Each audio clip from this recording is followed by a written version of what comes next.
तालाब में रहने वाला जिन्न, सच्ची घटना पे आधारित। जब जिन्न को एक लड़की से प्यार हो गया था। ये कहानी है गया जिले के एक गांव कोटपुर की, जहां निधि नाम की एक बहुत ही खूबसूरत लड़की रहती थी। 14 वर्ष के होने के तक वो ऊंचे कद काठी की वजह से उम्र से अधिक बड़ी दिखने लगी थी। गौर वर्ण और लंबे काले केस की वजह से वो बहुत खूबसूरत लगती थी। जितना सुंदर सूरत उतनी ही सुंदर सीरत भी थी। मधुर व्यवहार व मधुर वाणी सबका मन मोह लेती थी। यही वजह है कि इतने कम उम्र में उसके लिए रिश्ते आने लगे थे। पर वो अपने 4 भाइयों की इकलौती बहन थी। सबकी लाडली अभी पढ़ना चाहती थी, पर समस्या ये थी कि 8वीं के बाद उसे 3 किलोमीटर पैदल जाने के बाद स्कूल पकड़ना पड़ता था। भाई सब बाहर चले गए थे। उसके साथ की सहेलियों के विवाह हो चुके थे। किसी तरह माँ को मना लिया आगे की पढ़ाई के लिए। पिता तो पहले से ही उसके पढ़ाई के लिए तैयार थे। जुलाई से उसने 9वीं कक्षा के लिए कोटपुर से गया जाने लगी, जो एक कस्बा था। कॉलेज भी खुल गया था। जब वो जाती तो एक तालाब पड़ता था, जहाँ पीपल के पेड़ पर अस्थियां लटकी रहती थी, जिसे देख निधि भय से कांपने लगी। हवा के झोंके से पीपल का पत्ता डोलता तो वो और भी भयभीत हो जाती थी। कोई राहगीर भी भूले से नहीं दिखते थे। वैसे भी 12 बजे से शाम 5 बजे स्कूल का समय रहता। इस वक्त लोग घर पर या खेत पर रहते। पीपल पेड़ के सामने श्मशान घाट भी सामने था। उसे भय लगता। वो कहीं दौड़कर आगे निकल जाती थी। आगे कुछ दूर पर फिर एक तालाब मिलता। वहां जाकर उसे भय नहीं लगता था। पता नहीं क्यों नूपुर को आगे के तालाब के पास ऐसा लगता जैसे यहाँ चहल पहल है। पदचाप भी सुनाई देता, पर कभी वो पलटकर नहीं देखती थी। उसका सिद्धांत था पलटकर नहीं देखना। एक रोज उसके पिताजी ने पूछा, बेटा पढ़ाई कैसी चल रही है, कोई परेशानी तो नहीं? नूपुर ने कहा, कोई दिक्कत नहीं पापा, पर रास्ते में श्मशान घाट पड़ता है, बस वहीं डर लगता है। तो जब भी श्मशान घाट से निकलो तो उस जगह को प्रणाम किया करो। कोई चिता जलती देखे तो भी हाथ जोड़कर उस मृतात्मा की शांति के लिए प्रार्थना किया करो, फिर कोई डर नहीं। यही जीवन का सच है मेरे बच्चे, और सबकी मंजिल भी यही। एक दिन तो सभी को यहाँ तक पहुँचना ही रहता है। कभी भयभीत नहीं होना। जो मर चुका है उससे कैसा भय? हाँ पापा, आप सही कह रहे हो। अगले दिन निधि फिर स्कूल के लिए निकली तो श्मशान घाट पर चिता धू धू कर जल रही थी। वो रुकी और प्रणाम की। वो सोचने लगी, पापा ने सच ही कहा, आज मुझे कोई डर नहीं लग रहा है। कुछ आधा किलोमीटर आगे बढ़ी तो फिर दूसरा तालाब मिला।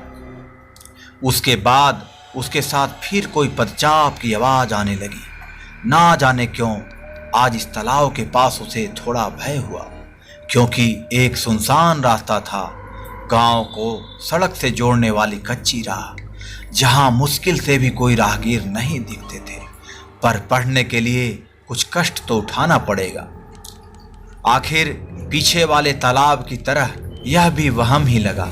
अपना मन मजबूत करके वो आगे बढ़ गई। 9वीं से 10वीं पहुंच गई। 16 वर्ष में निधि और भी खूबसूरत दिखने लगी थी। जब भी वो स्कूल जाती अपने आसपास किसी को महसूस करती थी।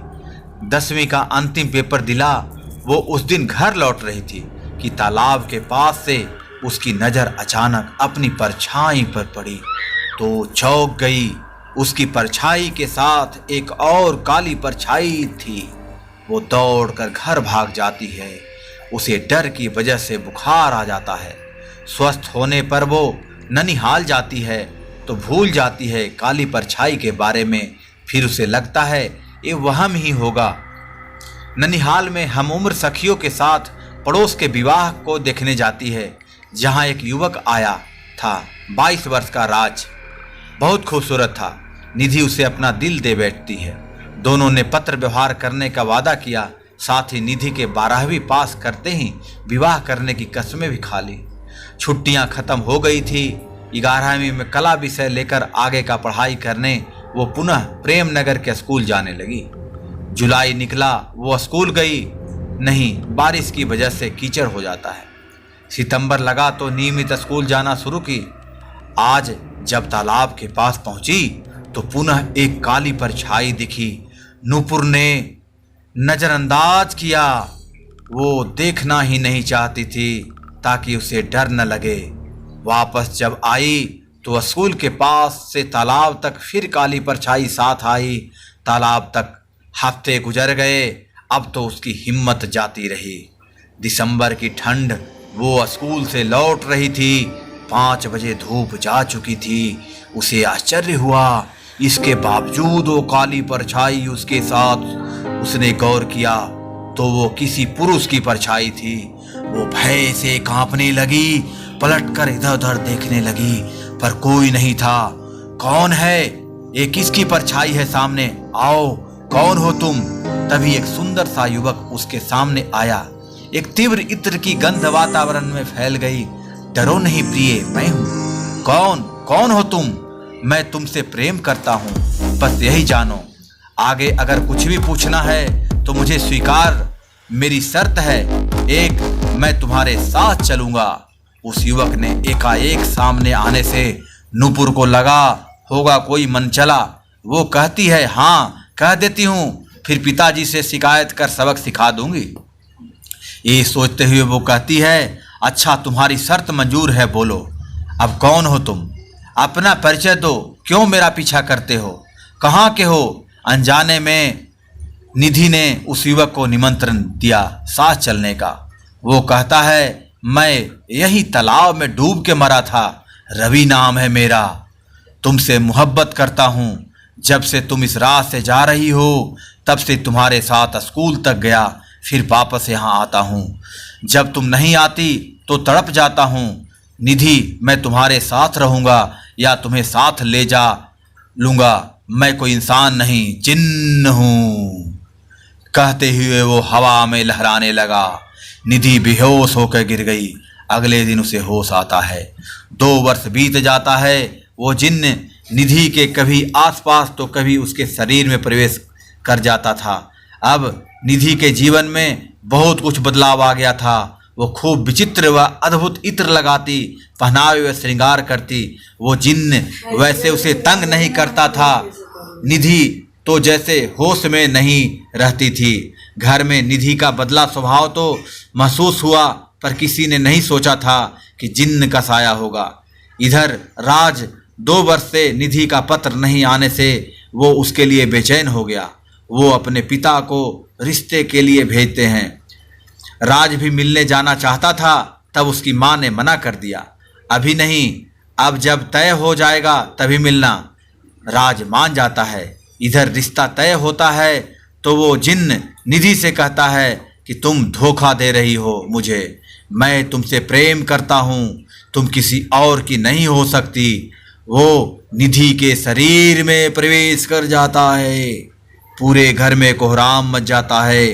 वो कभी हवा में लहराती तो कभी छत के मुडेरे पे चलती, कभी पुरुष की आवाज़ में अट्टहास करती। घर के लोग बाबा को दिखाते हैं तो पता चलता है कि एक जिन्न का साया है। किसी तांत्रिक को दिखाओ।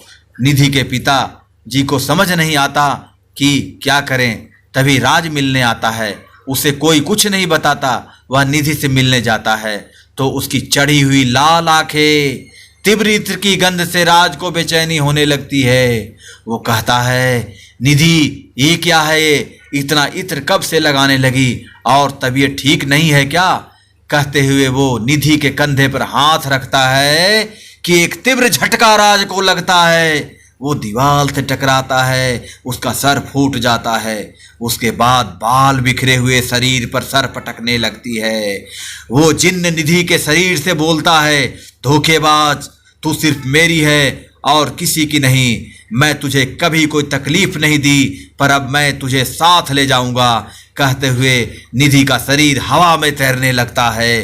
राज नीचे आता है और उसकी हालत देख निधि के पिताजी क्षमा मांगते हैं। उन्हें यकीन हो जाता है कि अब निधि से कोई विवाह नहीं करेगा। वो रोते हुए बैठ जाते हैं। राज भी कहाँ हार मानने वाला था। वो किसी अच्छे तांत्रिक को ढूंढने निकल जाता है कि तभी निधि का शरीर भी हवा में लहराता है। वो बेहोश थी। कमरे में शॉर्ट सर्किट होता है और भयानक आग लग जाती है। राज कुछ ही कदम चल पाया था और निधि की आत्मा जिस्म छोड़ देती है। ये विचित्र शक्तियों से मुकाबला इंसान के बस का नहीं होता। कोई नहीं जानता कि निधि की अचानक मृत्यु कैसे हुई। कुछ दिन बाद एक लड़की लक्ष्मी स्कूल जाने के लिए निकलती है। तालाब के पास एक काली परछाई जिन्न उसको भी दिखती है। वो अपने स्कूल का रास्ता बदल लेती है। दोस्तों, आपको ये स्टोरी कैसी लगी? यदि ये स्टोरी आपको अच्छी लगी हो तो वीडियो को लाइक करें और हमारे चैनल को सब्सक्राइब कर हमें सपोर्ट ज़रूर करें। तब तक के लिए जय हिंद, जय भारत। मिलते हैं अगली कहानी में।